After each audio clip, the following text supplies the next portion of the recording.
Friends weekly auto updates episode 23కి అందరికి స్వాగతం. నాతో పాటు విజార్ సార్ కూడా ఉన్నారు. ఈ వీక్ ఆటో అప్డేట్ విషయానికి వస్తే మాత్రం ఫస్ట్ అప్డేట్ వచ్చేసరికి రెనో డస్టర్ డిస్ప్లేకి తీసుకొచ్చినట్టు పెట్టారు, కానీ దీని ప్రైజెస్ కానీ వీటి గురించి ఎట్లాంటి ఇన్ఫర్మేషన్ అయితే వీళ్ళు ప్రొవైడ్ చేయలేదు. ఇప్పుడు మార్చి 17th కి దీనికి సంబంధించి ప్రైజెస్, ఆఫర్స్ ఇవన్నీ మీకు అప్పుడే తెలుస్తాయి అనమాట. ఎప్పుడు సేల్కి వస్తుంది అంటే ఎప్పుడు మీరు ప్రీ ఆర్డర్ తీసుకుంటున్నారు 21,000 పెట్టి ప్రీ ఆర్డర్ చేసుకోవచ్చు. మార్చి 17th ఎగ్జాక్ట్ ప్రైజెస్ తెలుస్తాయి అండ్ ఎప్పటి నుంచి డెలివరీ స్టార్ట్ అయితే ఎవ్రీథింగ్ ఇన్ఫర్మేషన్ మనకి మార్చి 17వ తారీఖు తెలుస్తుంది. వీటిలో మొత్తం 3 ఇంజన్ ఆప్షన్స్ ఉంటాయి. 1 లీటర్, 1.3 లీటర్ అండ్ ఒకటేసారి 1.8 లీటర్ హైబ్రిడ్ ఆప్షన్ ఉంటుంది. హైబ్రిడ్ ఆప్షన్ మాత్రం మీకు దివాళీకి వస్తుంది. ఈ 1 litre, 1.3 litre engines March 17th నుంచి సేల్కి రావచ్చు.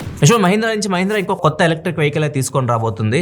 అండ్ ఇది మహీంద్రా BE6 ఉంది కదా, దాని పైన వస్తుంది. దానికన్నా ఎక్కువ కాస్ట్ అయితే ఉంటుంది. సేమ్ మహీంద్రా ఈవీ ప్లాట్ఫామ్ ఉంటుంది, ఇన్గోర్ ప్లాట్ఫామ్. ఆ ప్లాట్ఫామ్ మీద ఇది కూడా బిల్డ్ అవుతుంది. మోస్ట్లీ BYD బ్యాటరీస్ దీనిలో కూడా యూజ్ చేయొచ్చు.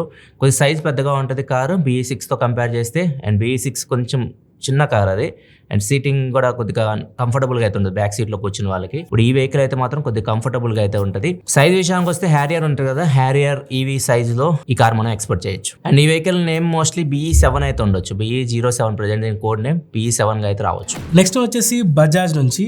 బజాజ్ ఇప్పుడు వాళ్ళ 125 నుంచి 250cc సెగ్మెంట్ ఏవైతే మోటార్ సైకిల్స్ ఉంటాయో వాటికంటూ ఒక సపరేట్ బ్రాండ్ అయితే తీసుకొచ్చే ప్రోగ్రామ్ లో అయితే ఉన్నారు. మీరు ఇప్పుడు చూసుకుంటే హోండాలో మనం గమనించుంటాం, హోండా బిగ్ వింగ్ అని, హోండా అని సపరేట్ ఉంటాయి. అలాగే ఇప్పుడు బజాజ్ కూడా వాళ్ళ 125 to 250cc సెగ్మెంట్ లో ఒక సపరేట్ బ్రాండ్ తీసుకొస్తుంది. అలాగే ఇప్పుడు 300cc సెగ్మెంట్, 350, 400 ఉంటాయి కదా, వాటికి ఒక సపరేట్ బ్రాండ్ అయితే చేయబోతుంది. లాస్ట్ న్యూస్ లో కూడా అప్డేట్ చేశాను, లైక్ బజాజ్ వాళ్ళ 400cc ఇంజన్స్ ని 350కి మార్చబోతుందని. ఎందుకంటే అది మనకు GST బెనిఫిట్స్ ఉంటాయి కదా 350cc సెగ్మెంట్స్. అప్ అయితే మనకు కొద్దిగా రేట్ అనేది పెరుగుతుంది, GST తగ్గితే మనకు GST బెనిఫిట్స్ అనేది ఉంటాయి. అందుకని వీళ్ళ డామినర్ కానీ అలాగే NS 400Z కానీ వెహికల్స్ ని 350కి అయితే చేంజ్ అన్నారు. సో వీళ్ళ 400cc ఇంజన్స్ ని ట్రయంప్ కూడా షేర్ చేస్తారు. సో ట్రయంప్ లో కూడా మనం తొందరలో 350cc సెగ్మెంట్ మోటార్ సైకిల్ చూడొచ్చు. నెక్స్ట్ వచ్చేసరికి చైనీస్ ఈవీ కంపెనీ షాపింగ్ నుంచి ఎక్స్పెంగ్ అంటారు, షాపింగ్ అంటారు, ఇంకా రకరకాలు పిలుస్తారు దీన్ని. అండ్ ఈ కంపెనీ వాళ్ళు ఒక ఈవీ కార్ ని తయారు చేస్తారు. చూడడానికి టెస్లా సైబర్ ట్రక్ లా కనిపిస్తా ఉంటది. 6 వీల్స్ అయితే కనిపిస్తున్నాయి దీనికి. నార్మల్ మనం 4 వీల్స్ చూస్తాం కదా, 6 వీల్స్ అయితే ఉన్నాయి. ఒక వ్యాన్ లా దీన్ని యూజ్ చేయొచ్చు. బ్యాక్ సైడ్ ఒక ఎయిర్ క్రాఫ్ట్ అయితే ఉంటుంది. మీరు కారు కొంటే కార్తో పాటు ఇది కూడా వచ్చేస్తుంది అనమాట. లోపల దీన్ని చార్జ్ చేసేయచ్చు, కార్లోనే దీన్ని చార్జ్ చేసేయచ్చు. ఎగ్జాక్ట్ గా ఎయిర్ క్రాఫ్ట్ యూజ్ చేసి ఒక మనిషి అయితే వెళ్ళొచ్చు. ఈ ఎయిర్ క్రాఫ్ట్ యూజ్ చేసుకొని 100 kmph స్పీడ్ లో ఒక 30 to 35 kilometers వరకు వెళ్ళొచ్చు సింగిల్ చార్జ్ చేసి. ప్రజెంట్ ఇది కాన్సెప్ట్ స్టేజ్ లో అయితే ఉంది. కార్లోనే మీకు ఒక మినీ ఎయిర్ క్రాఫ్ట్ అయితే వచ్చేస్తుంది. దీన్ని అయితే ఈ కంపెనీ టెస్ట్ చేస్తుంది China. Next February 2nd Mumbai Pune express highway ఉంటుంది, చాలా పెద్దగా ఉంటుంది అది. అండ్ ఇక్కడ ఒక ట్రక్ బోల్తా పడింది. చాలా మందికి ఇన్కన్వీనియన్స్ అయితే అయింది. ఆల్మోస్ట్ 33 గంటల ట్రాఫిక్ అయితే నిలిచిపోయింది. ఇక్కడ టోల్ అయితే కట్టి ఉంటారు పబ్లిక్. సో పబ్లిక్ ని అసహనం గురై ఉంటారు ఖచ్చితంగా. సో వాళ్ళని కూల్ చేయడానికి వాళ్ళు కట్టిన టోల్ ఫీ ఉంటుంది కదా, దగ్గర 5,16 లక్షల రూపాయల వరకు వాహనదారుల ఖాతాల్లోకి అయితే డబ్బులు అయితే వెళ్ళనున్నాయి అన్నట్లు మహారాష్ట్ర గవర్నమెంట్ అయితే చెప్పింది. నెక్స్ట్ వచ్చేసి బ్రిస్టోన్ నుండి. బ్రిస్టోన్ ఒక కొత్త టైర్స్ అయితే జపాన్ లో తీసుకురానుంది ఈ 2026 ఎండింగ్ కల్లా. ఈ టైర్స్ కి ఏంటంటే మీరు గాలి కొట్టాల్సిన అవసరం లేదు, పంచర్ అవుతుందన్న చింత లేదు, ఇవేమో టెన్షన్స్ ఏమి ఉండనక్కర్లేదు అనమాట. దీనికి బ్రిస్టోన్ వాళ్ళు ఎయిర్ ఫ్రీ టైర్స్ అయితే అని అంటున్నారు అనమాట. ఈ టైర్స్ ని ఏవైతే మనం చిన్నగా నడిపే కార్స్ అయితే ఉంటాయి, లో స్పీడ్ కార్స్ ఉంటాయి కదా, వాటికైతే పెట్టున్నారు. అలాగే కాంపాక్ట్ EV కార్స్ ఉంటాయి కదా, చిన్న EV కార్స్, వాటికైతే వీటిని తీసుకురానున్నట్టు చెప్తున్నారు. నెక్స్ట్ సోషల్ మీడియాలో ఒక కార్ బాగా వైరల్ అవుతుంది, మినీ డిఫెండర్ అని చెప్పేసి. దీని గురించి చాలా మంది అడుగుతూ ఉన్నారు, కార్ ఎప్పుడు వస్తుంది, చూడడానికి డిఫెండర్ లాగే ఉంది. అండ్ బిల్డ్ క్వాలిటీ కూడా చాలా రకాలుగా వీళ్ళు టెస్ట్ చేస్తున్నారు. గోడల్ని గుద్దడం, దాన్ని ఫల్టీలు కొట్టించడం, రకరకాలుగా అయితే ఇంకా క్రాకర్స్ కూడా పెడుతున్నారు. క్రాకర్స్ పెట్టేసి పేల్చడం, ఇట్లా రకరకాల బిల్డ్ క్వాలిటీ టెస్ట్లు కూడా మీరు చూస్తూనే ఉంటారు ఇంటర్నెట్ లో. ఈ కార్ వచ్చేసరికి చైనీస్ కంపెనీది, చెర్రీ ఆటోమొబైల్స్ అని చెప్పేసి ఒక చైనీస్ కంపెనీ కార్ తయారు చేస్తుంది. దీని పేరు వచ్చేసరికి జిటార్ T2. ఇది ఇండియాకి ఖచ్చితంగా వస్తుంది. ఇది ఇండియాకి దివాళీకి రాబోతుంది. ఇండియాలో మనకు కొన్ని చోట్ల స్పై అయ్యి కనిపిస్తూ ఉంది, అక్కడ పెడితే అక్కడి కారు. దివాళీకి మనం దీన్ని ఎక్స్పోర్ట్ చేయొచ్చు.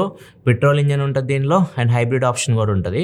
అండ్ చూడడానికి కొంచెం డిఫెండర్ లాగే ఉంటుంది. దీనిలో 4x4 ఆప్షన్ కూడా ఉంటుంది, 4-wheel drive ఆప్షన్ కూడా అయితే ఉంటుంది. ఈ కార్ ఇండియాకి తీసుకొచ్చేది మాత్రం JSW గ్రూప్. వీళ్ళే MG కార్స్ ఉన్నాయి, MG కూడా చైనాదే. వీళ్ళు ఇండియాలో ఇప్పుడు అమ్ముతున్న JSW గ్రూపే. అండ్ ఇప్పుడు వీళ్ళే ఈ కార్ను కూడా తీసుకొని వస్తున్నారు, జిటోర్ని. ఈ కార్ ఇండియాలోనే అసెంబుల్ చేయబోతున్నారు మహారాష్ట్రలో. జూలై ఆగస్ట్ ఆ టైంకి అసెంబ్లీ అయితే స్టార్ట్ అవుతుంది. నవంబర్కి దీన్ని లాంచ్ చేయొచ్చు. దివాళీ ఆ టైంలో దీన్ని మనం ఇండియాలో ఎక్స్పోర్ట్ చేయొచ్చు. నెక్స్ట్ మనకి ఊబర్ వాళ్ళు జాబీ ఎయిర్ క్రాఫ్ట్స్ తో పార్ట్నర్షిప్ తీసుకొని ఊబర్ ఎయిర్ టాక్సీలని దుబాయ్లో రన్ చేయబోతున్నారు. 2026 ఎండింగ్ నాటికి ఇవి దుబాయ్లో మనకి ఎగురుతూ కనిపించవచ్చు. మొత్తం 5 సీటర్ కెపాసిటీ ఉంటుంది విత్ డ్రైవర్. అండ్ చూడడానికి మినీ ఎయిర్ క్రాఫ్ట్ లాగే ఉంది. ఇది రేంజ్ వచ్చేసరికి దీని దగ్గర ఒక 160 కిలోమీటర్స్ వరకు వెళ్ళొచ్చు సింగిల్ ఛార్జ్లో. స్పీడ్ వచ్చేసరికి 320 వరకు వెళ్తుంది. 320 kmph స్పీడ్లో అయితే వెళ్ళగలదు. దీని రైడ్ ఎలా బుక్ చేసుకోవాలనుకుంటే ఊబర్లో మనం క్యాబ్ బుక్ చేస్తాం కదా, అలానే దీని రైడ్ కూడా బుక్ చేసుకోవచ్చు ఊబర్ యాప్ నుంచి. ప్రజెంట్ అయితే దుబాయ్లో టెస్ట్ చేస్తున్నారు వీళ్ళు. దుబాయ్లో అయిపోయిన తర్వాత US, UK, ఇండియా ఇట్లాంటి చోట్ల కూడా దీన్ని తీసుకొస్తామన్నట్లుగా ఊబర్ అయితే చెప్తుంది. నెక్స్ట్ వచ్చేసి ఇండియన్ గవర్నమెంట్ నుంచి. ఇండియన్ గవర్నమెంట్ ఇప్పుడు E20 పెట్రోల్ ఏదైతే ఉందో దాన్ని మ్యాండేటరీ చేయబోతుంది. ఇది ఎప్పటి నుంచి అంటే ఏప్రిల్ 1 నుంచి అయితే మ్యాండేటరీ అవనుందనమాట. ఇప్పటి వరకు మనకు దొరికే పెట్రోల్ ఏదైతే మీరు బయటికి వెళ్ళినా కూడా E10 అయితే దొరుకుతుంది. ఇప్పుడు మనకు ఫిక్స్డ్ గా మ్యాండేటరీగా E20 పెట్రోల్ బ్లెండెడ్ అయితే మనకు దొరుకుతుంది అనమాట. అండ్ ఇంకొకటి ఏంటంటే దీన్ని RON 95 అంటే ఆక్టేన్ 95 పెట్రోల్ కి మినిమం అయితే చేశారు. ఇప్పుడు పవర్ పెట్రోల్ ఏదైతే ఉందో ఆక్టేన్ 95 అనేది అది మనకు బేసిక్ పెట్రోల్ అవ్వబోతుంది తొందరలో. దీనివల్ల లాభం ఏంటంటే మీకు మామూలు పెట్రోల్ మనకు బ్లెండెడ్ ఎథనాల్ ఉన్నప్పుడు కొద్దిగా ల్యాగ్ అయితే అవుతుంది అనమాట ఇంజను. ఈ ఆక్టేన్ 95 ఉండడం వల్ల ఏంటంటే మనకు కొద్దిగా ల్యాగ్ అనేది తగ్గుతుంది, మనకు కొద్దిగా ఫాస్ట్గా బర్న్ అవుతుంది అనమాట పెట్రోల్ అనేది. అలాగే ఇప్పుడు వీటి వల్ల కంప్లైంట్స్ ఏమన్నా ఉన్నాయంటే మీకు ఆల్రెడీ మన షార్ట్ వీడియో కూడా చేశాను నేను. ఏవైతే మనకు రబ్బర్ పార్ట్స్ ఉంటాయో, తర్వాత గ్యాస్కెట్స్ ఉంటాయో, అలాగే మీకు ఎయిర్ ఫిల్టర్స్ ఉంటాయో అవి పాడవడం జరుగుతుంది అనమాట. చాలా కంపెనీస్ వీటికంటూ సపరేట్గా E20 కంపాటబుల్ కిట్స్ని అయితే తీసుకొస్తున్నారు. ఒకసారి మీరు మీ డీలర్షిప్ని చెక్ చేయండి, అలాగే చేంజ్ చేసుకోండి. అలాగే రాయల్ ఎన్ఫీల్డ్ వాళ్ళు వాళ్ళ పాత bikes 2023 below bikes like BS3 కానీ BS4 కానీ లైక్ BS6 phase 1 బైక్స్ ఏవైతే ఉన్నాయో వాటికి E20 కంపాటబుల్ కార్బొరేటర్స్ ని అలాగే ఎయిర్ ఫిల్టర్స్ ని అయితే వీళ్ళు తీసుకొచ్చారనమాట. ఒకవేళ మీ దగ్గర ఈ వెహికల్స్ కానీ ఉంటే వెళ్ళి ఒకసారి మీ సర్వీస్ సెంటర్లో ఒకసారి కన్సల్ట్ అవ్వండి. మీరు అక్కడ వీటి ప్రైజెస్ కూడా లైక్ 2500 నుంచి 4500 వరకు అయితే ఉన్నాయి. ఒకసారి వాళ్ళని కన్సల్ట్ అయ్యి ఇవి చేంజ్ చేయించుకుంటే బెటర్. ఎందుకంటే E20 పెట్రోల్ వల్ల ప్రాబ్లమ్స్ అయితే ఫేస్ చేస్తారు తొందరలో మీరు. చైనాలో ఒక పార్కింగ్ లాట్ లో మనం కార్ పార్క్ చేస్తాం కదా, పార్క్ చేయగానే ఒక రోబో వచ్చేసి రోబో అనండి ఏదైనా ఇది వచ్చేసి కార్ మనం బుక్ చేసుకోవాలన్నమాట. ఛార్జింగ్ మేబీ యాప్ ఏమైనా ఉంటుందేమో కానీ దాని గురించి ఎగ్జాక్ట్ ఇన్ఫర్మేషన్ అయితే లేదు. సెన్సార్ సహాయంతో మనం ఏదైతే కారు బుక్ చేస్తామో ఆ కార్ దగ్గరికి ఇవి వచ్చేస్తాయి robo arms.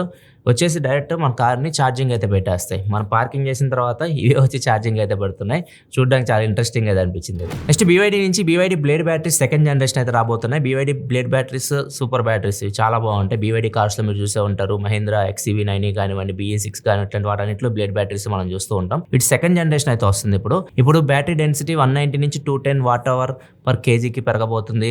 And charging speed కూడా పెరగబోతుంది. అండ్ రేంజ్ కూడా పెరగబోతుంది. ఇప్పుడు మనకి బ్యాటరీ చూసుకుంటే రేంజ్ మహా అయితే మాక్సిమం 700-800 వరకు చూస్తున్నాం. అదిగో మెర్సిడీస్ లగ్జరీ కార్స్ లో చూస్తున్నాం. దీని రేంజ్ 1000 వరకు వెళ్తుంది. 1000 కిలోమీటర్స్ వరకు రేంజ్ అయితే వెళ్తుంది. దాంతోపాటు కాస్ట్ కూడా తగ్గిద్ది అని చెప్తున్నారు. ఫస్ట్ జనరేషన్ తో కంపేర్ చేస్తే వీటిని తయారు చేయడానికి 15% వరకు కాస్ట్ ఇంకా తగ్గుతుంది అన్నట్లుగా BYD చెప్తుంది. సో ఫ్యూచర్ లో మనం ఈ బ్యాటరీస్ అయితే చూస్తాం. EV కార్స్ రేంజ్ ఇప్పుడు 1000 కిలోమీటర్స్ పైకి అయితే వెళ్ళబోతుంది. మేబీ 2027 ఎండింగ్ నాటికి మనం 1000 కిలోమీటర్స్ పైన రేంజ్ ఉన్న EV కార్స్ కూడా మనం ఇండియన్ మార్కెట్ లో కూడా చూస్తాం. అంటే అట్లాగే అన్న రేంజ్ యాంగ్జైటీ అనేది ప్రతి ఒక్కరికి ఉంటుంది EV కార్స్ అంటే. ఇప్పుడు అది కూడా రెడ్యూస్ కాబోతుంది తొందరలో. రీసెంట్ గా నేను BYD వాళ్ళది ఒకటి చూశాను. 400 కిలోమీటర్స్ జస్ట్ 5 minutes లో ఛార్జ్ అవుతుంది. అది మెగావాట్ అనమాట ఛార్జింగ్ స్టేషన్. అంటే 5 minutes ఛార్జెస్ 400 కిలోమీటర్స్ వెళ్ళొచ్చు. అంటే 1000 కిలోవాట్ ఛార్జింగ్ మనం చూడబోతున్నాం. ప్రజెంట్ మహా అయితే 500 లోపే ఉన్నాయి మనకి ఫాస్ట్ ఛార్జింగ్. 1000 కిలోవాట్ కూడా వెళ్ళబోతుంది. అంటే ఫాస్ట్గా ఛార్జ్ చేయొచ్చు, ఎక్కువ దూరం వెళ్ళవచ్చు. ఈ ఫ్రెండ్స్ ఇవి ఆటో అప్డేట్స్ అయితే హెప్సో మీకు నచ్చింది అనుకుంటున్నాను. నచ్చితే లైక్ బటన్ ప్రెస్ చేయడం మాత్రం మర్చిపోకండి. మళ్ళీ మనం నెక్స్ట్ వీక్ ఆటో అప్డేట్స్ అయితే కలుద్దాం. అప్పటి వరకు సెలవు, బాయ్. Subscribe guys.